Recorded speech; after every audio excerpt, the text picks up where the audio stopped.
ఏం డబ్బులు మేము కష్టపడి వ్యాపారాలు సంపాదించుకొని పైసల కోసం మన ప్రజల కోసం డబ్బులు ఖర్చు పెడతా ఉన్నాం ఇవాళ. మా కోసం మేము పెట్టుకోవడం తప్పేముంది? 90% ప్రజల కోసం పెడుతున్నాం, లేదా 5% 10% మా కోసం పెట్టుకుంటున్నాం. దాన్ని కూడా ఎందుకు క్వశ్చన్ చేస్తా ఉన్నారు? 5% పెట్టుకుంటే ఇంత లగ్జరియస్ కార్లలో తిరిగితే 10%, 90%, 80% పెట్టే ప్రజలు ఇంకెంత లగ్జరియస్ కాదండి. ప్రతి గ్రామంలో మా బోర్లు ఉన్నాయి ఇవాళ. మా బోర్లతోటే ప్రజలు నీళ్ళు తాగుతా ఉన్నారు. మెదక్లో ఏ గ్రామం పోయినా మాకు 1,00,000 ఇచ్చిండు, 1,50,000 ఇచ్చిండు అని ప్రజలు చెప్తా ఉన్నారు. ఎప్పుడు 15 ఏళ్ళ కింద, 10 ఏళ్ళ కింద ఆ రోజు ఒక ఎకరం భూమి 10,000, 20,000 ఉండే. ఇవాళ మాకు ఎకరాలు కావాలంటే 1000 ఎకరాలు ఉంటుండే. ఆ విషయం మీరు ఏ గ్రామం అని తిరగండి, హనుమంతరావు గారు వేసిన బోర్లు లేవా అని అడగండి, గుడ్లకి ఇవ్వలేదా, బడ్లకి ఇవ్వలేదా అడగండి. అడిగితే తెలిసిపోతుంది. నిజమే ఉంటుంది, అబద్ధమే ఉంటుంది. మంచి ఉంటుంది, చెడే ఉంటుంది. మేము మంచి వైపు ఉన్నాం, నిజం వైపు ఉన్నాం. 100% నిజం మంచి గెలుస్తుంది. మైనంపల్లి రోహిత్ మొత్తానికి రాజకీయమైన నీళ్లు పూర్తిగా తాగిండు. ఎందుకు? బాగా మాట్లాడుతున్నాడు, చాకచక్యంగా మాట్లాడుతున్నాడు. తప్పకుండా అండి. ఇప్పుడు ప్రజలలో ఉంటున్నప్పుడు అనుభవం అనేది చాలా ముఖ్యం. నేను 10 ఏళ్ల నుంచి రాజకీయాల్లో ఉన్నా, 10 ఏళ్ల నుంచి కష్టపడతా ఉన్నా. 10 ఏళ్ళు అంటే? అవును, 16 ఏళ్ళ నుంచి 16 ఏళ్ళు, 14, 15 ఏళ్ళ నుంచి తిరుగుతా ఉన్నా నేను మా పప్పతోని. అప్పుడు ఊహనే ఉండదు కదా, అంటే మనం ఏం చేస్తాం. అది మీరు ఎట్లా చెప్తారు ఊహ ఉండదని? ఇవాళ రేపు ఏడో తరగతి మన 7వ తరగతి ఇప్పుడు జనరేషన్ వేరు, 10 ఏళ్ళ కిందట వేరు కదా. ఎందుకు అట్లా అనుకుంటారు? నేను ఒక జనరేషన్ ముందున్నా అనుకోండి, అడ్వాన్స్ ఉన్నా అనుకోండి, 100%. కానీ ఎన్ల అడ్వాన్స్ ఉన్నా, ప్రజాసేవలు అడ్వాన్స్ ఉన్నా, ప్రజలకి చేసే సేవలు అడ్వాన్స్ ఉన్నా. వేరే దాంట్లో నాకు ఒక్క అలవాటు లేదు, నాకు మందు అలవాటు లేదు, నేను ఒక పబ్బులో కనిపించాలి, ఏడికి పోను నేను. అరే మీరు తెలుసుకోండి కదా, నిజమే ఉంటుంది కదా ఎప్పటికైనా. నాకు మందు అలవాటు లేదు, ఒక సిగరెట్ అలవాటు లేదు, ఏం అలవాటు లేవు. మంచి నాన్ వెజ్ తింటుండే ఇంతకుముందు, ఇప్పుడు అది కూడా తగ్గించిన. ఎందుకట్లా? నేను ఏమంటా ఉన్నానంటే ప్రపంచంలో ఉన్న తిండి అంతా తినేసిన, బోర్ కొట్టేసింది నాకు. కాబట్టి ఇప్పుడు కొంచెం ఏంటంటే హెల్దీ ఫుడ్ తింటా ఉన్నాం, ప్రజలలో ఉంటా ఉన్నాం కాబట్టి కొంచెం హెల్దీ ఫుడ్. 26 ఏళ్ళకే ఇంత చైతన్యంతో ఏదో సాధించాలన్న తపనతోటి ఎందుకు ఇట్లా బిహేవ్ చేస్తున్నారు మీరు? నేను బిహేవ్ చేయట్లేదండి. అరే నేను ఎక్కడ బిహేవ్ చేస్తున్నా? ఏం బిహేవ్ చేస్తున్నా చెప్పండి మీరు. అదే ఏదో సాధించాలి అంటే ఇప్పుడు మీరు మందు తాగని అంటారు. నాకు అలవాటు లేదండి, మా ఫాదర్ తాగండి, నేను నాన్ వెజ్ తింటుండే. ఇప్పుడు కొంచెం తిని బోర్ కొట్టింది. మందు అనేది మా ఫాదర్ తాగండి, నేను తాగా, ఎవరు తాగరు మా ఇంట్లో. అలవాటే లేదా? ఇప్పుడు ఒకళ్ళని చూసి, మన పెద్దోళ్ళని చూసి మనం నేర్చుకుంటాం. మా ఇంట్లోనే ఎవరు తాగనప్పుడు నేను ఎడికి వెళ్దాం. కానీ ఇది జోక్ అనిపిస్తుంది నాకైతే. అరే మీరు జోక్ ఎందుకు? ఎవరినైనా కనుక్కోండి, it's open secret. I'm teetotaler. It's an open secret. Everyone knows that. Everyone. రాజకీయంలో తాగకుండా ఉండరు కదా నాయకులు. రాజకీయం అని కాదండి, ఎవరిది వాళ్ళు. ఇప్పుడు నేను ఒక డాక్టర్ నండి, నాకు 2 గోల్డ్ మెడల్ ఇచ్చింది రాష్ట్ర గవర్నర్ వచ్చి. ఆల్తు ఫాల్తుగా మాట్లాడేటట్టు కాదు. ఈ రాష్ట్ర governor, she is the chancellor of many universities. అంటే నేను ఏమంటా ఉన్నా అంటే నాకు ఒక చరిత్ర ఉన్నది, నాకు ఒక రాజకీయ చరిత్ర ఉన్నది, ఒక సోషల్ సర్వీస్ల చరిత్ర ఉన్నది.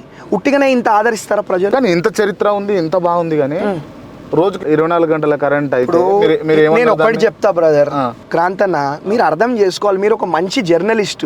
మీకు అరే చిన్న పిల్లగాడిని అడిగినా 24 గంటలు అంటారు. నేను చెప్పేది వినాలి, నేను చెప్పేది వినండి, నేను చెప్పేది వినండి. నేను ఒక గ్రామం పోయినప్పుడు వీళ్ళు ఏంటంటే ఇలా దుకాణాలు మొత్తం బంద్ అయిపోయినాయి, ఇలా ఖేల్ ఖతం అయిపోయింది.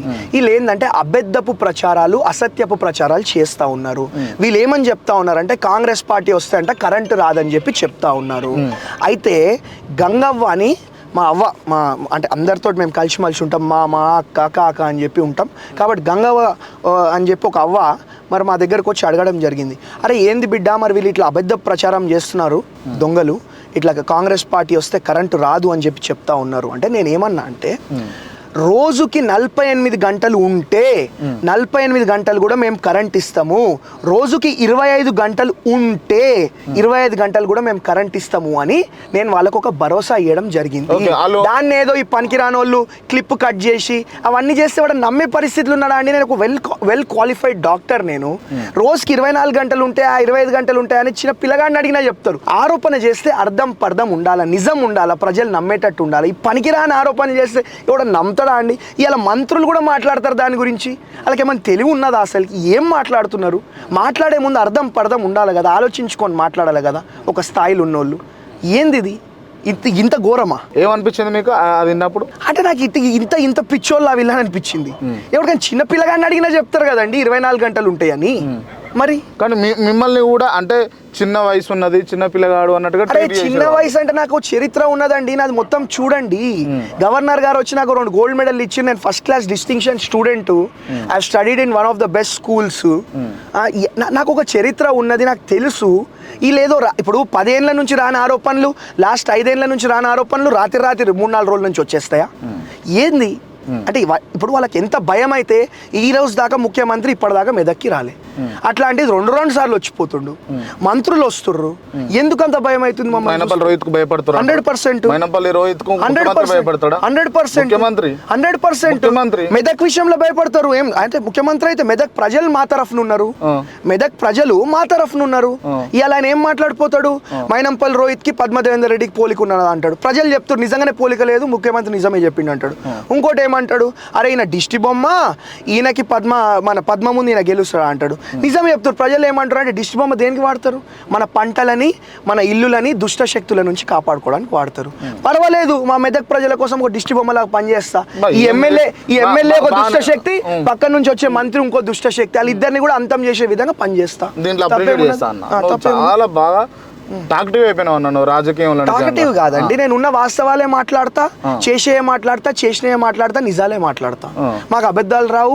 ఎన్నికల ముందు ఒకటి, ఎన్నికల తర్వాత ఒకటి మాట్లాడే అవసరం. ఇప్పుడు అన్ని అంటున్నావు అన్న, కేసీఆర్ ను సైతం అనగలుగుతున్నావు కదా. కేసీఆర్ అంటే ఏందండి? ఆయన ప్రజలు ఎన్నుకుంటేనే కదా అయినది. ఆయన ప్రజలు ఎన్నుకుంటేనే కదా. ఏమన్నా మీదికెళ్ళి ఊడిపడ్డారా ఎవరన్నా?